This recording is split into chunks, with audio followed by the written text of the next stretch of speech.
Hi, this is Shelby, founder of Eyehesive, and you're listening to White Canes Connect.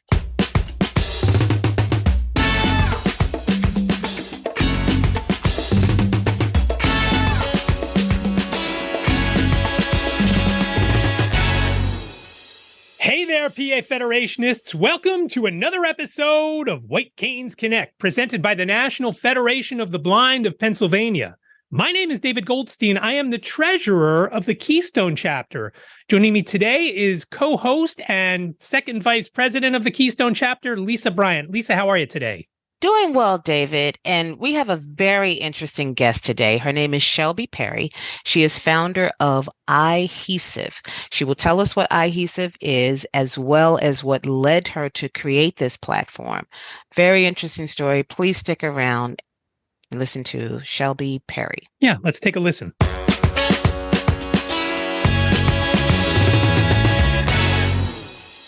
Shelby, thank you so much for joining us today. Thank you for having me. I'm real honored to be on your podcast today. Thank you so much. Well, the honor is ours, Shelby. I was introduced to you through a board member of a local school here for blind students, and I am so glad that he introduced you to us. You have a very incredible story that we will get to, but you are founder of Eyehesive. Tell us first, what is Eyehesive, and then we can go into how it even came about. Absolutely. Eyehesive is a community platform that is mostly geared towards people with visual impairment, especially those that wear prosthetic eyes in one or both. Primarily, my story, I have a prosthetic eye just in one of my eyes. So I have a lot of community members that, we call ourselves like the One Eye Gang. Started just as like community and sharing stories, but it's really evolved into a lot of different things now. So we've got some merchandise. I do one-on-one coaching within the community. We do conferences, virtual conferences and meetups that all geared towards just really supporting and helping the community with whatever needs they're currently going through with that journey of having a prosthetic eye. Right. So what is the backstory? How did this even become something that you wanted to do or felt compelled to do? Yeah, two years ago, so a little over 2 years ago now, February 28th, 2021, I was in a snowboarding incident that led to extensive damage in my right eye. They did everything that they could to try to save the eye. I had multiple surgeries. And then 2 months after the incident, the eye was completely removed. So on April 29th, 2021, they removed the eye. And then I started, my prosthetic eye journey. And for me, I had never met anyone with a prosthetic eye or an eye injury. And so I had just set out on social media to try to find some people that I could share my story with and relate with and get some questions answered. And that's kind of where it started. It was just shortly after, having this life-altering experience happen, where before I had, perfect, normal 20/20 vision in both eyes. Right. And then just feeling really kind of lost and isolated with what was going on. Just wanted to find other people that could relate. So in your other eye, you're okay with your other eye still, though, or no? Correct. Yes. So fortunately, I have good vision in that eye. I wear glasses most of the time to mostly protect that eye, but then help to just take off, any additional strain to that eye as well. But I can see really well out of it. Mm-hmm. So before you started, I think it started with Instagram. Is that how Eyehesive started? Correct. Yeah, I started an Instagram page, and first I just shared my story and kind of threw it out there. Like, if anyone has a story, feel free to share. And rather quickly, people started reaching out and connecting, and I share stories in blog form. Mm-hmm. So for anybody, any platform, they can, find these stories. I share them on my website, but then now they're on, of course, Instagram and Facebook. And I think I've shared I have to be close to 100 stories at this point, probably 96 or something blogs, and from people of all over the world. And that's what I was going to ask you. Thank you for telling me that, because I was wondering, how many it sort of stuck, because you mentioned yourself that you felt isolated and that like there's got to be other people out there that I can connect with. In the 2 years of reaching out, what did it start? Do you remember those first few sort of responses you got, and how that grew over the 2 years now? Yeah, definitely. I can remember like my very first story I shared was like a man here in the United States, and he was in an accident with a firework over 4th of July weekend. And Mm, I just, since then I've heard, everything from other eye injuries to, genetic eye conditions, yeah. things at birth, retinoblastoma, other ocular melanomas at different ages. But I remember, I feel like every single story I've ever shared, like down to the T of like the person and their story, Hmm. how they've overcome it. And then, I've really tried to stay in touch with everybody and just continue to keep the community interacting with one another. And, if I get another story that's similar to one that Yeah. I've shared in the past, I'll actually, ask if I can connect the two of them. So I do, Oh, that's great. that too. Yeah, that's great. So it doesn't stay static. It stays like, one relationship building upon another. But I would also imagine that, it looks so great now where you are. It looks very healthy for you and for the people that you are connecting with. But tell us about, I guess maybe the more like ugly transition to that. Like I'm sure there was that period of before you actually felt confident enough to reach out. Tell us about a little more about that journey Yeah. before starting the actual platform known as Eyehesive. Yeah, absolutely. So it was, a lot of bad days, we'll call it. Yeah. Definitely during, the surgeries and me trying to recover and just me, really kind of in my head, like, what is my future gonna hold? Like, why would this happen to me? Just Right, like right. very common, I think, that people go through. And I remember feeling like I've got a very strong like community, like support system at home, which is Mm, amazing. mhm. But I remember thinking, two things like, what if I didn't have this, or for people that didn't have this, it'd be really challenging. And I also felt like Right. I was still missing something, and as kind and loving and supporting as my like family and friends are, there's just still that little element where they don't quite fully understand what it's like to lose an eye and the prosthetic Right. process and just like going through that sort of a trauma. So, I had set out on social media first, just kind of looking for people as well. And I did come across some like major influencers out there that do a lot with their prosthetic eyes. And Mm, that was really cool to see. And one of the first videos I saw on TikTok was this guy, and anyone in the community, I feel like they probably know him, but Jared Stud. And he makes this video, and it's like 20 other people that are like taking out their prosthetic eyes. He does a mm. little collab, and I probably watched it like 30 times in a row. And I was just like crying, like, okay, if these people, Yeah. are living life and they've got a prosthetic eye, and from what I could tell, doing really well, I'm like, okay, there's some hope there.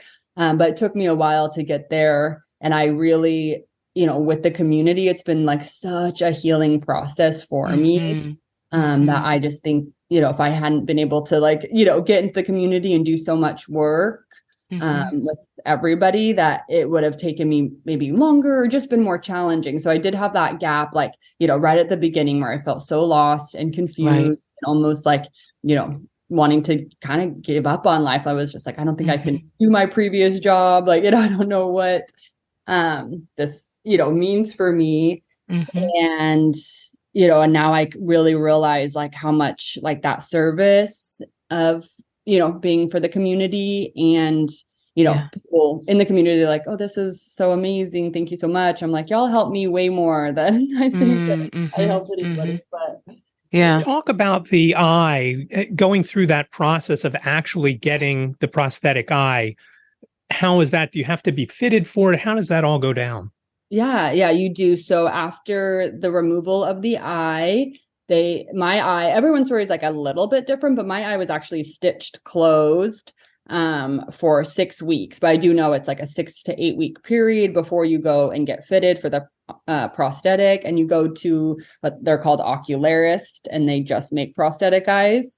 So I went to an ocularist, I think it was right around that 6-week mark. So I'd had the stitches in my eye. It was just stitched closed for 6 weeks. And then they removed the stitches. And that's when I was like really finally able to see like what it looked like under there. I still hadn't fully seen myself without the eye anymore. So that was like one thing to go through when they removed the stitches, to be like, okay, this is the new me. This is what I look like, without an eye.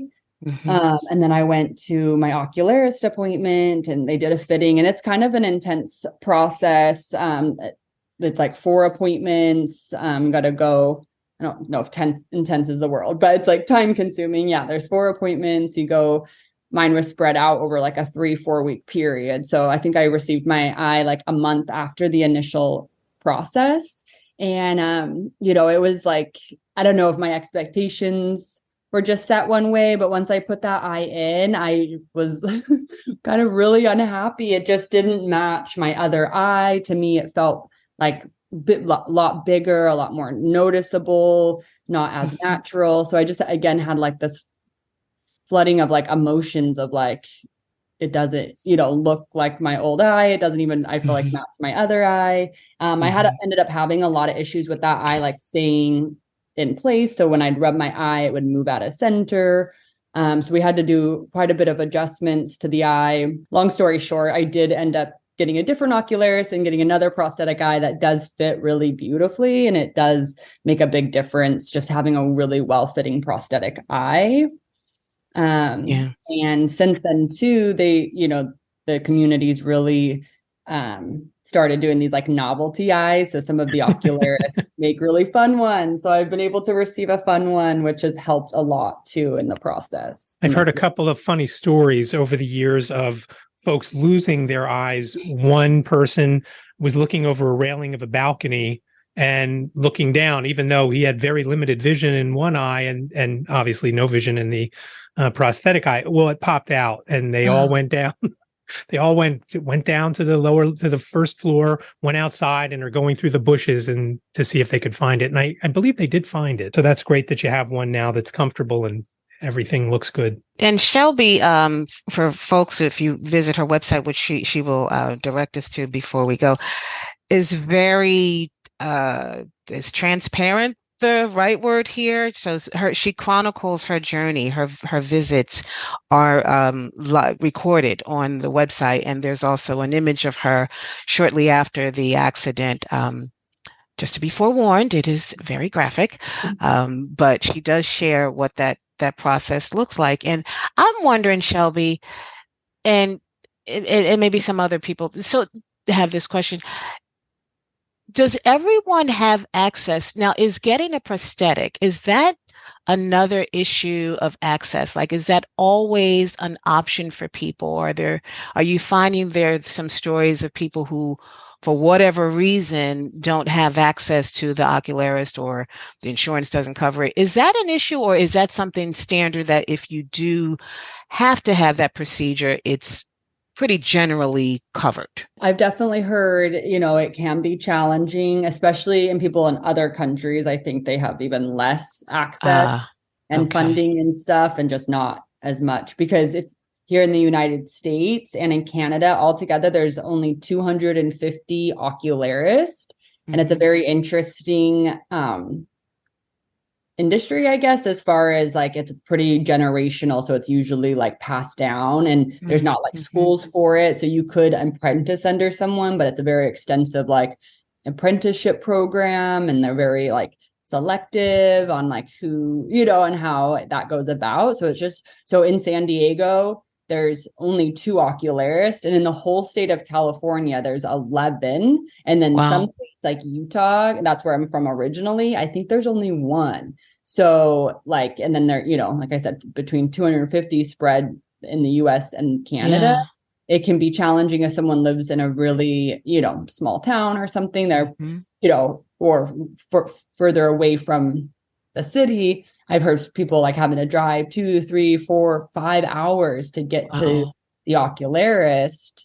So I know that can bring up one issue just depending on where they live. And then the other one, is insurance. I know that like if you, I guess depending on your insurance, for the most part, I think you do get like your first one covered, and it has to be very, natural fitting. As far as like the novelty ones are not covered under insurance, because it's more of like a cosmetic thing. So as far as I know, but I do know I've heard people like having to battle with insurance even to get a regular prosthetic because they still say it's like cosmetic, which yeah, that's what I was wondering. Yeah, is that one of those things where they, insurance may try to weasel out of it by calling it a air quote cosmetic procedure? Yeah. Do the ocularists actually make these prosthetics, or do they just take the measurements and send it off somewhere and somebody else makes it? No, they actually make it, and they, so it's made to your eye. So they squirt this like molding into the eye socket, let it sit in there, pull it out, and then they like, shave it and carve it down. I don't know all the technical terms, but and they do a bunch of stuff to it, and then they hand paint these. And so sometimes they'll take pictures of your other eye, or my ocularist like had me just sit in front of him and he just looked at my eye, painted it like, right in front of me, like every little like color in the iris, and then they paint on the little veins around the white part. So it's a very like artistic skill. And now, is that more unusual what you had done? Or is that kind of the norm? I think because I think that a lot of them do, paint right there, but I have heard other ocularists like taking a picture, and that way you don't have to like sit in the office. So then they will just, but I know it can be challenging with the picture because not always the colors come out quite as right. So I think a lot of them, prefer or try to maybe paint while you're there, but just depending on time and schedule, they might just take a picture and paint that way. Yeah, your process sounds really precise, actually. So tell us about Eyepowerment.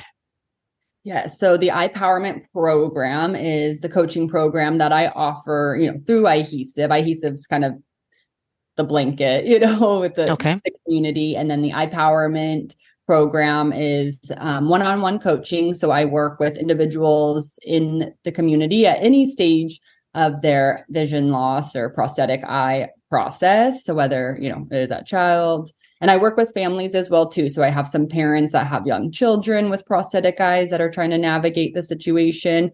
Or, if something just occurred recently too, it's a great time to kind of be in a program like that and get one-on-one support.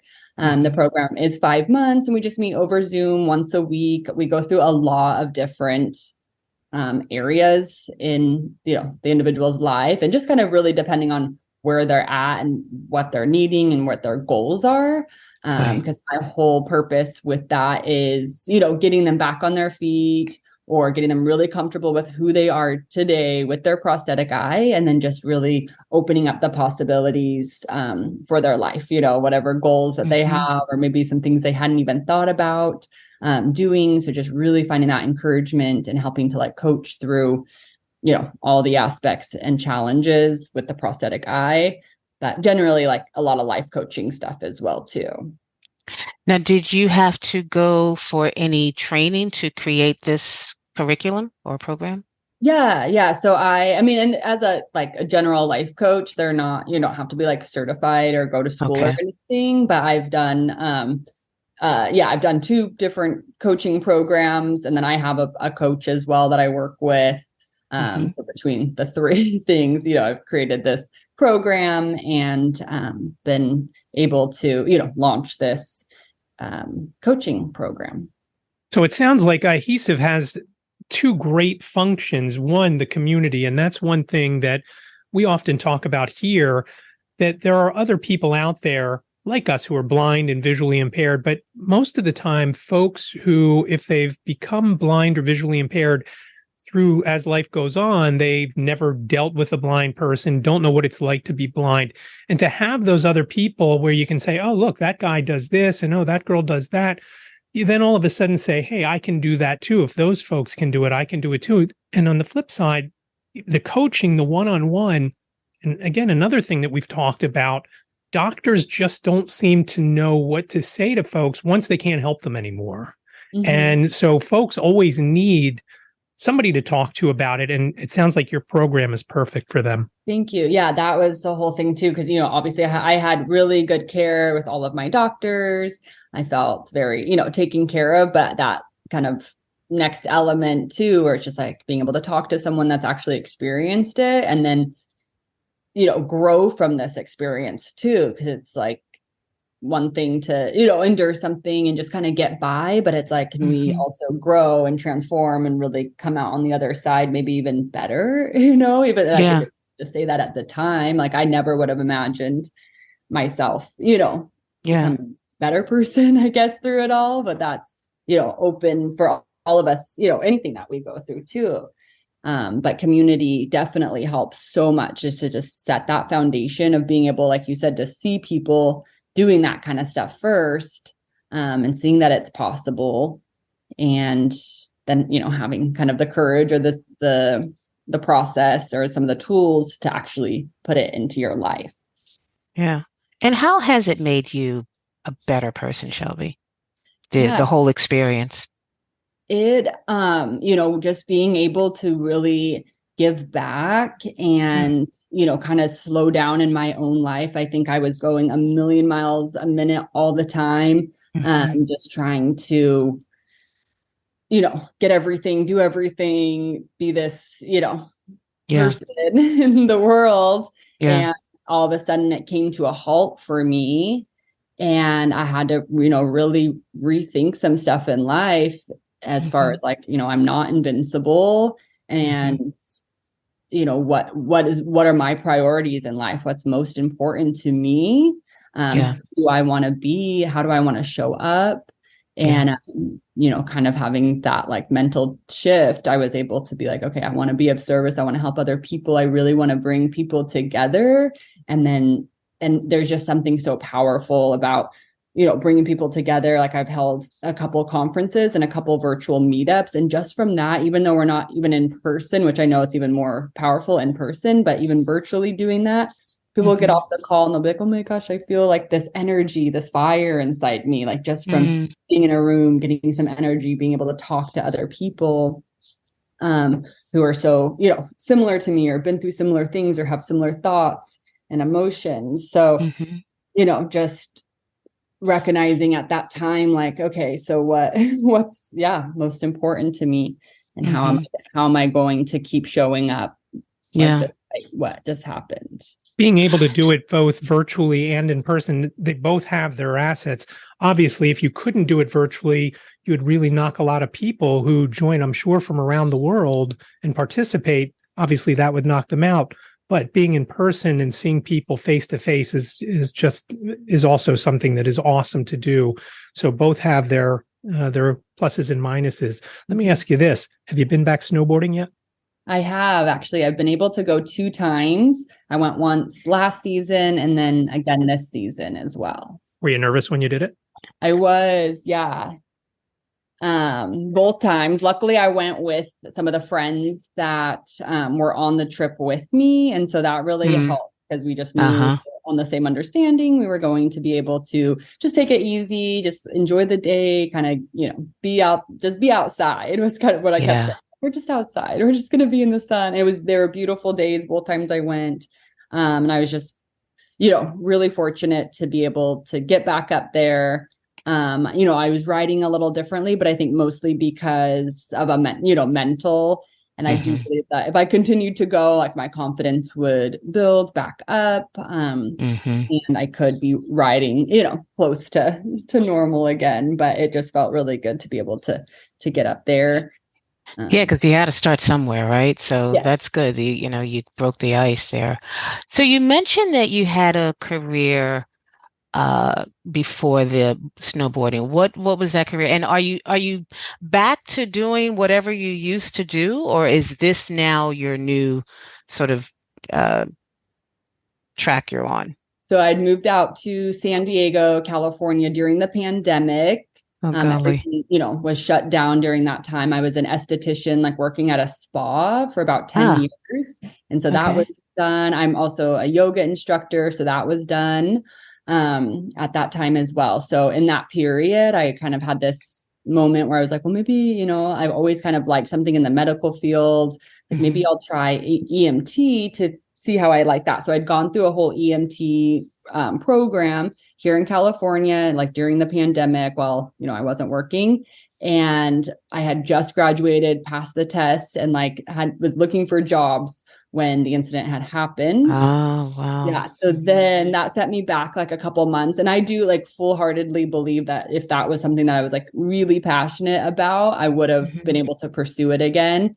I think at that time I just, was in my head and I wasn't for sure like as certain about it. So I didn't end up, pursuing that anymore. I was able to start teaching yoga again. I was teaching at Core Power, which they pretty much have those all over, but I was teaching in San Diego. And at that point too, after I'd healed from the incident, COVID was pretty much done. I was able to go back to Core Power, and I teach at several different actually treatment centers and detox center facilities here in San Diego as well. So I just do that full time, the yoga, and then this pretty much full time as well too. Yeah. So do you navigate life a little differently? Do you use a white cane or any assistive technology? No assistive technology. Like I said, I'm teaching yoga, I'm playing sports, going to the gym. I can drive as well. I did have to, take some time to kind of get my confidence back up driving. My friends took me to like an empty parking lot, and we practiced in the empty parking lot. I felt like I was like 16 again. But yeah, I'm driving again. And yeah, pretty much, the depth perception's like my biggest challenge. And it's just like a closer scale. So when I'm driving, I can see how far away cars are. But when I'm trying to color or do makeup or anything like grab for things really close, that can be a little bit challenging. But it's nothing that's like so hindering that I'm unable to kind of, it's almost more comical. I'll like laugh if I You know how to fight back, and that's a great spirit I can tell in you. So you also do a meetup. So no, two things. So the conference, the iConnect conference, is that yours? That's something you started? Yes. Yeah. So I do the iConnect conference. I've had two so far. So one back in October of 2022, and we just had our second one, April 2023. And that's, pretty or very organized. So I get speakers like from the community. We always have like an optometrist or an ophthalmologist. We always have an ocularist, and then several people that have some platforms that all are within the community. And there's like specific topics that we hit on, obviously like vision health and just, keeping good health with whatever vision you have left. And then the ocularist, will speak on that whole process of, finding the right ocularist, what it looks like to get a prosthetic eye, if people have questions, comments, concerns about their prosthetic eye. And then we go into always like a self-love, self-healing type topic and really kind of dive into that. I always love to just, talk about the importance of building community and just really shine light on like, building the community in that room. And then we talk about, pursuing goals and just not giving up despite what you're going through. So the speakers we always have breakout rooms. So all the attendees are able to interact with one another, really get to know one another. We usually do the breakout rooms by category of eye or vision loss. So they can kind of have that basic understanding of like, okay, we're in like eye injury room, or we're in retinoblastoma or glaucoma, or, whatever it is. And then I mix it up, around that too. So, and we did the last one was really awesome. We had a lot of giveaways from people that are in the community that have small businesses. They did product giveaways or, merchandise giveaways. So that was really fun to do. And it's over how many days, or is it a one-day thing? It's just a one-day thing. The first one I did was 6 hours. This second one I did was 3.5 hours. And now, I've learned a lot from each of them. And I think like a 4.5 hour one would be perfect. We needed a little bit more time last time. Right. So you just had one, you said in April. Yeah, the end of April. All right. So how did that go? What was the attendance like? And Yeah, is there a cost to it? yeah. So yeah, that one I do sell tickets Okay. and we do a variety of things with the proceeds. There's a Fun Eye Fund that one of the gals in the community, she's a nonprofit and she raises money for people because like I said, insurance doesn't cover those novelty fun prosthetic eyes. So Right. she raises money and helps fund people to get them. And I think she's raised enough money. And then the ocularist that she works with, I think they've given out like 30 or probably more than that, 30 prosthetic eyes at this point to people all over. And then, so we, help raise money for that is like a big thing that I like to do and work with them. And then, we had, the attendance was 45 for this first or for this conference. It was 26 for the first conference, 45 for this conference. So it's growing. Good for you. The word's getting out there. Yeah, good for you. Good for you. And another way to connect, you offer free meetups? Yeah, so that one we do once a month. And again, it's over Zoom. It's just 1 hour. It's not as organized. There's like no speakers, but there's always a topic. So we come on and we kind of just share on that topic. And again, another space just for people to be heard, seen, talk, relate, connect with. And you have one coming up? Yes. So May 25th on Thursday, 4 p.m. Pacific Standard Time. So I'm guessing that in the community, you've got folks who have not just one, but two prosthetics. Is that true? Yeah. So we do have some community members that have two prosthetic eyes. Or we have community members that don't even have a prosthetic eye. They're just, visually impaired in one. Yeah. Just haven't had the eye removed for whatever reason, or don't need to have it removed, but it's just blind. Now, as far as care goes for the eye, again, mentioning all these times people have had them pop out. What do you do when that happens? Do you run it under some warm soapy water and pop it back in, or is there some special procedure you have to do?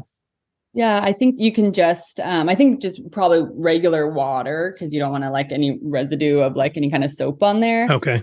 So I'd recommend just, rinsing it really well. I guess just be careful if it's like fallen a distance, that there's no like jagged or broken, because it's not a glass, but it is a material that I feel like if it fell far enough, it could, chip on the side or something. So just making sure there's little chips in it. And then, just a good rinse. And then everybody has like, these certain eye drops that we all really like because they're like a silicone, really smooth, silky eye drop that feels good, especially when the eye gets dry or it's just hard to put back in. So those eye drops help a lot. So Shelby, tell us about your merch. When did that whole idea, how did that even come about to, hey, I think I want to create some product around this? What's the story behind that, and what do you have available?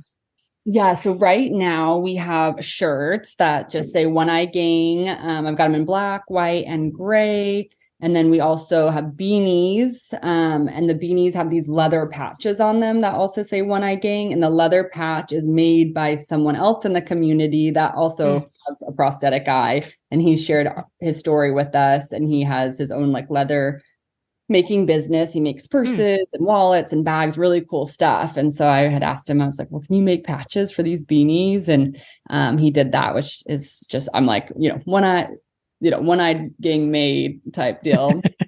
And that's just the hashtag that we all use and kind of, throw around. So I was like, oh, this would be, really awesome to put on shirts. And it has been, everybody like loves the shirts. And, I give them out a lot of times for giveaways or freebies or whatever, but they are for sale on the website as well too. And is it the hashtag and spelling out one, or is it the number one? It's spelled out one. Okay. There's no hashtag on the shirt. It's actually, that Thrasher print with like the flames and kind of that Thrasher looking print.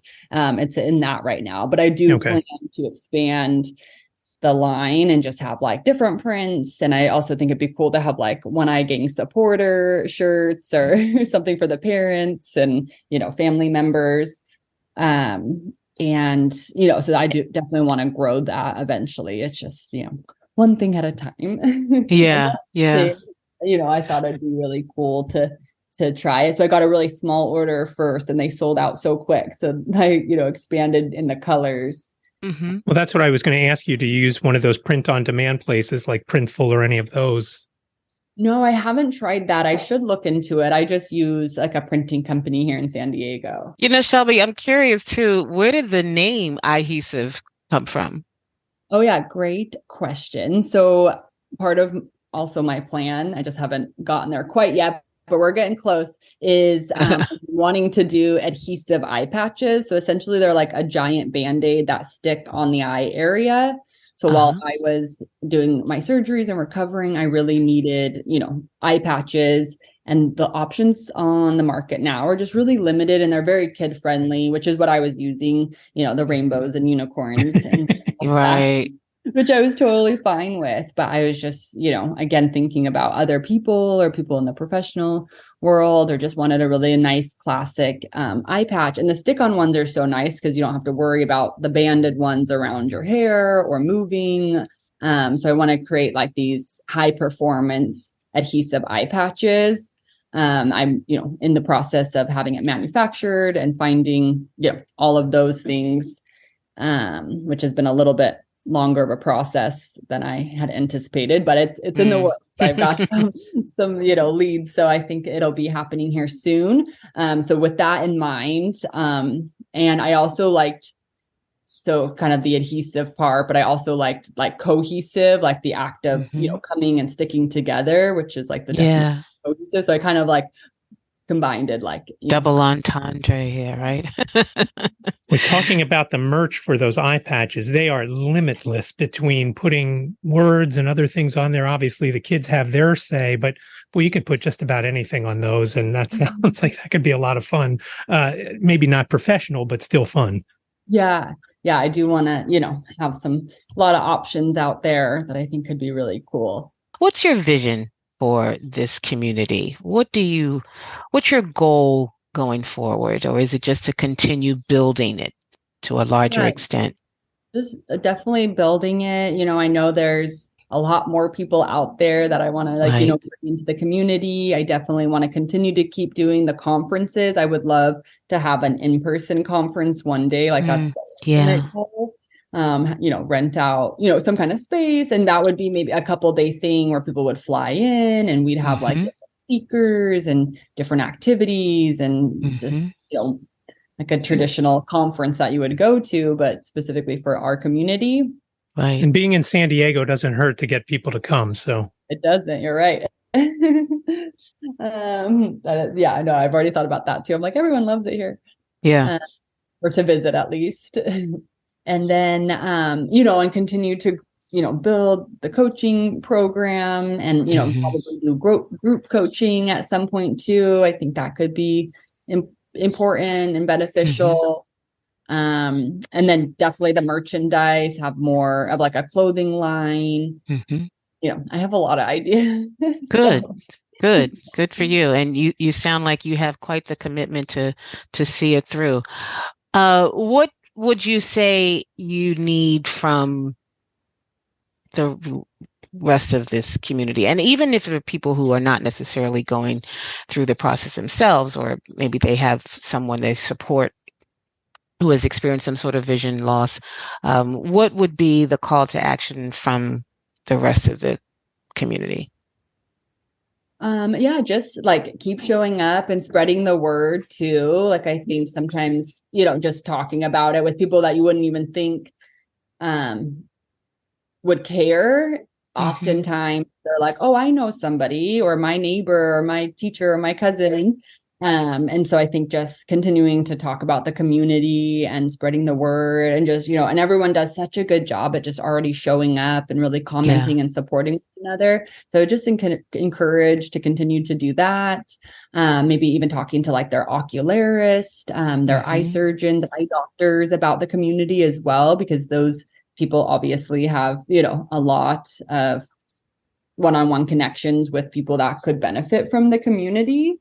So, my ocularist and stuff too. So I'd love for everyone to just continue to keep spreading the love and sharing about the community to get more people in. On your website, do you have your rates as far as the coaching goes? Is everything there? Not the rates, no, but like the whole program. And then it's a free consultation. We get on and kind of talk about, where they're at. And I deal with a lot of people in other countries too. So sometimes we have to just like talk about, what's going to work best as far as like exchange, like the currency exchange and stuff. Right. I know that like it can be, really different or big. And so, I'm pretty flexible with it too. I really just try to, help as many people as possible. So it's kind of one of those things where when they get on the call, we just talk about where they're at, where they're trying to get to as far as goals and what they're struggling with. And then how long, I set the program for 5 months because I really believe we can achieve a lot and get a lot of great results in 5 months. But I'm flexible sometimes with that too, depending on, their time and what they're looking for. So Shelby, how can people find you? How can they reach out to you for merch, for a consultation, and to maybe even follow you? Yeah, absolutely. Thank you for asking. So everything's under Eyehesive, Instagram, Facebook, TikTok. It's just EYEHESIVE. The website is eyehesive.com. On the website, is very up to date all the time. So it's got, obviously my story on there. Find the community. You can, go to Instagram directly, or it's linked there as well. The coaching program is on there, so you can read more about the whole program. You can schedule a consultation from the website directly. Always, I'm very good at answering direct messages on Instagram, so people can reach out, via Instagram with questions. There is a contact form on the website as well. If they want to just email me directly, it's customercare@eyehesive.com.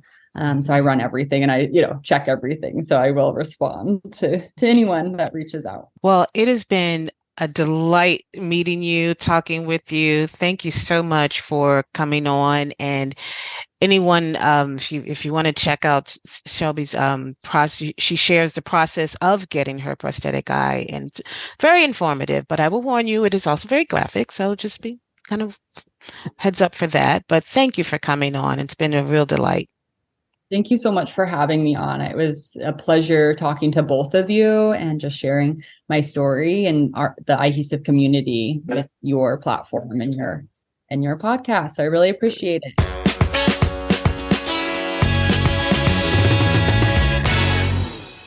Thanks again to Shelby for stopping by and giving us all the information about Eyehesive. I think it's a very creative name. I love her ideas for the patches and all the merch that she can come up with, especially that adhesive patch that she talked about. The marketing for that is almost limitless, Lisa. Yeah, and Shelby is just an amazing person, not only picking herself up from this snowboarding accident, which, as she shared, is, was very traumatic, but she was able to make, it's a cliche, but she did. She made the triumph out of the tragedy. And it's not her first time having done this. On the day of her accident, she was just celebrating 10 months of sobriety. So she's been down the hard roads before, but she's a great example of how you can get past things and be very successful. Absolutely. And if you would like to join her meetup, that is coming up. I'll have a link in the show notes where you can hop over there and join that meetup. If you're in the Eastern time zone, which all of Pennsylvania is, but you may be listening from somewhere else. If you're Eastern, it's 7 p.m. Eastern on the 25th of May. And again, the link will be in the show notes. So what else is going on in our great affiliate? One thing that we should always be promoting, Lisa, is the National Federation of the Blind of Pennsylvania's affiliate link with White Cane Coffee. Maybe you haven't heard the episode with Aaron and Bob Willman from White Cane Coffee, but the National Federation of the Blind of Pennsylvania is an affiliate of White Cane Coffee. The link will be in the show notes, and once the new site is up and running, we'll make it very easy for you to go to the White Cane Coffee Company website using the affiliate's link, and the affiliate would get 10% of any purchase you make over there. They've got lots of different things, coffee, hot chocolate, things like that. So go over there. The link is in the show notes, like I said, and it does help the affiliate out. So please help by getting caffeinated. No problem there in my book. There you go.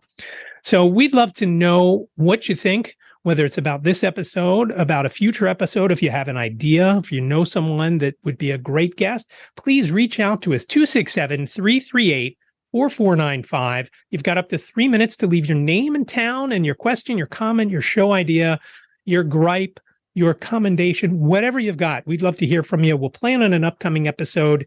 Again, 267-338-4495. And if you'd like to email us, our email address is whitecanesconnect@gmail.com. And keep the gripes to a minimum. Yeah, I can take it. So whatever you got against me, just send them my way. It's fine. No problems there. Lisa, it was a very interesting show today.